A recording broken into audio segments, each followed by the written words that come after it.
മത്സരത്തിന്റെ 106-ാം മിനിറ്റിൽ Ferran Torres നേടിയ ഗോളാണ് സ്പെയിന് വിജയമൊരുക്കിയത്, കിരീടമൊരുക്കിയത്. കാറ്റലൻ സംസ്കാരത്തിന്റെ ഏറ്റവും വലിയ പ്രതീകങ്ങളിലൊന്നാണ് മനുഷ്യരാൽ നിർമ്മിക്കുന്ന മഹാഗോപുരങ്ങൾ, മനുഷ്യഗോപുരങ്ങൾ. യുനെസ്കോയുടെ സാംസ്കാരിക പൈതൃക പദവി വരെ കരസ്ഥമാക്കിയതാണ് കാറ്റലൻ മനുഷ്യ ഗോപുരങ്ങൾ.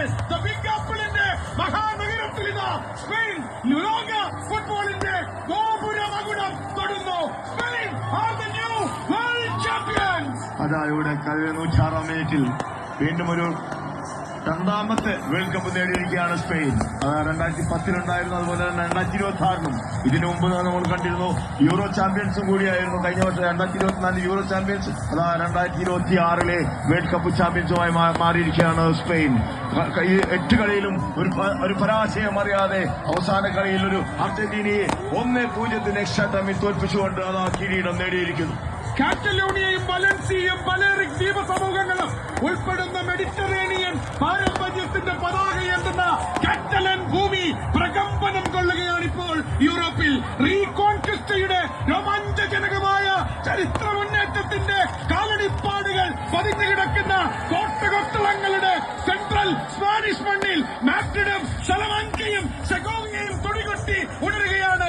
ഗാന എസ്പാന, വിവാ എസ്പാന, ഗാന എസ്പാന, വിവാ എസ്പാന. Spain are the new world champions of football. 2024 നമ്മൾ കണ്ടു അർജന്റീന ഒരുപാട് നല്ല മുഹൂർത്തങ്ങൾ കളി കൊണ്ടുവന്നു. കാരണം കണ്ടു നോക്കൌട്ട് സ്റ്റേജുകൾ മികച്ച പ്രകടനം കാഴ്ചവെച്ചുകൊണ്ട് തന്നെയാണ് 2 ടീമുകളും ഫൈനലിലേക്ക് എത്തിയത്. പക്ഷെ അവസാന മത്സരത്തിൽ ഫൈനലിൽ ഒരു വിജയം നേടിയെടുക്കാൻ സ്പെയിന് സാധിച്ചു. അത് 10 പേരുമായി വെച്ച് ഒരുപാട് തവണ കളിച്ചെങ്കിലും അവസാനം വിജയം സ്പെയിന്റെ കൂടെയായിരുന്നു. ന്യൂയോർക്കിൽ സ്പെയിൻ കൊടുമുടി കയറുന്നു. 2010-ന് ശേഷം ഇതാ വീണ്ടും സ്പെയിൻ ലോക ഫുട്ബോളിന്റെ നെറുകയിൽ. ഫെറാൻ ടോറസ് വിജയമൊരുക്കിയ സ്പെയിനിന്റെ ഫൈനൽ വിജയം 7 ക്ലീൻ ഷീറ്റുകളുമായാണ്. 8 മത്സരത്തിൽ 7 ക്ലീൻ ഷീറ്റുകളുമായി സ്പെയിൻ ഇതാ പുതിയ ലോക ചാമ്പ്യന്മാരാകുന്നു. കാത്തിരിക്കുക, തുടരുക. ഫൈനൽ ഇതാ പ്രൈസ് ഡിസ്ട്രിബ്യൂഷൻ സെറിമണി വരെ. സ്റ്റേ ട്യൂൺഡ് വിത്ത് us.